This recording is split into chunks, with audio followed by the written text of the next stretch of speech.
윤석열 정권 2년 11개월 무소불위의 검찰 권력이 국정을 장악하는 동안 노동자의 권리는 짓밟혔고 공정과 상식은 무너졌습니다. 노동자들은 임금 한 푼 받지 못한 채 법정으로 내몰렸습니다. 노동권 행사는 범죄로 취급받았고 파업은 탄압으로 되돌아왔습니다. 국민의 삶은 무너졌고 국정은 무책임 아래 방치되었습니다. 이 정권이 만든 것은 공정이 아니라 권력, 혈연, 검찰로 얽힌 신특권 카르텔 뿐이었습니다. 저는 오늘 불공정과 불통의 병을 허물고 정의와 상식이 살아있던 대한민국으로 돌아가길 희망하는 국민의 심정을 대변해 질의하겠습니다. 노동 현안에 대해서 질의하겠습니다. 지금 서울지방고용노동청 바로 옆 30m CCTV 철탑에 노동자가 33일째 농성 중인 사실 알고 계시죠? 예, 알고 있습니다. 네, 고용노동부의 대책은 뭔가요? 혹시 노동자들하고 대화는 해보셨습니까?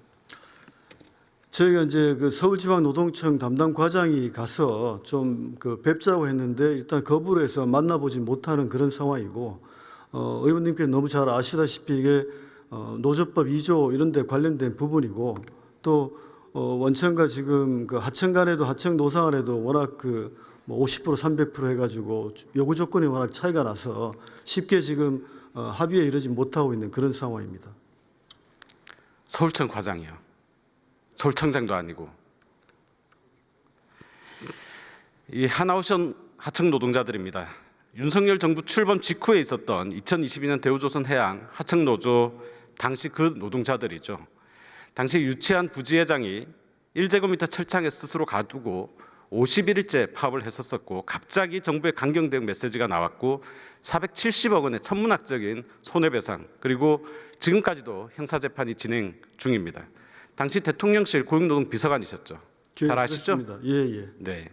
명태균 씨가 2022년 7월 파업 중인 대우조선 해양 옥포조선소를 시찰한 뒤 경영진으로부터 파업 상황을 보고받았고, 이후 윤석열과 김건희에게 파업을 강경 진압해야 한다는 의견을 보고했다는 겁니다. 실제로 한덕수 국무총리의 긴급회의 소집, 담화문이 나왔고 윤 대통령의 산업 현장 불법 방치 불가 발언도 나왔습니다. 차관님, 보안상 일반인이 출입할 수 없는 장소입니다. 국가기관 산업시설이죠. 민간인 들어갈 수 있습니까? 저도 그 당시 노사분기를 담당해 왔지만 사실은 그 관계는 명태균 씨 거는 저희가 전혀 모르고, 사실 명태균 씨 이전부터 저희 청장하고 가서 아니요, 국가기관 산업시설에 민간인이 들어갈 수 있습니까? 국가보안시설은 갈 수 없다고 알고 있습니다. 네, 갈 수 없습니다. 제가 직접 가봤습니다. 국회의원 휴대전화에도 카메라에 스티커를 붙이게 되어 있습니다. 이 대통령실 고용노동비서관은 노동정책의 컨트롤타워 아닙니까? 갑자기 대통령과 국무총리가 특정 노동쟁의 사안에 대해서 결론을 내리고 대응을 지시했는데 그 당시 혹시 이상하다는 생각 안 드셨습니까?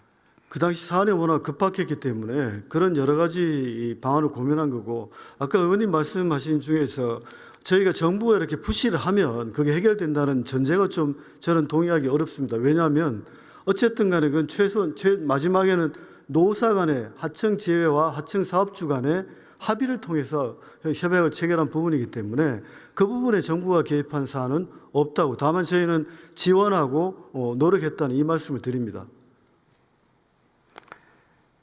너무 오래 지난 일인데 너무 늦게 변명을 하시는 것 같습니다. 저는 당시 차관님이 이 셋 중 하나에 해당된다고 봅니다. 패싱 당했거나 방조하셨거나 조력하셨거나. 녹취에 따르면 명태균 씨는 대통령이 보고해달라고 해서 보고했고, 보고하니까 바로 회의가 열렸다라고 했습니다. 차관님께서 당시에 정말 몰랐다면 정권 출범 즈음의 최대 노동쟁의 사건에서 대통령실 공식 라인이 무력화되고 비선이 국정에 개입한 국정농단 사건이 됩니다. 만약에 알고도 침묵하셨다면 비선의 불법적 정책 개입을 사실상 방조 또는 조력한 게 됩니다. 노동자들에게는 불법 점거라며 강경 대응을 지시하시면서 권한도 없는 민간인이 무소불위로 산업 현장을 휘젓고 다니고 대통령과 김건희에게 보고하는 것, 이것이 윤석열 정권의 노동 현안 대응 방식이었습니까? 이제라도 국민 앞에 분명히 하셔야 된다고 생각합니다. 이 모든 사실은 불과 앞으로 수개월 내면 모두 다 진실이 드러나게 되어 있습니다. 고용노동비서관으로서 명태균의 개입 정황을 알고 계셨는지, 윤석열의 강경 진압 기조에 어떤 역할을 하셨는지 지금 기회를 드리겠습니다. 국민들 앞에 진실을 말해주시기 바랍니다. 저는 전혀 알지 못하고 저는 고용노동부와 함께 당시 쟁점이 된 노사분계에서 문제를 해결하기 위해서 함께 열심히 노력했다는 말씀을 드립니다.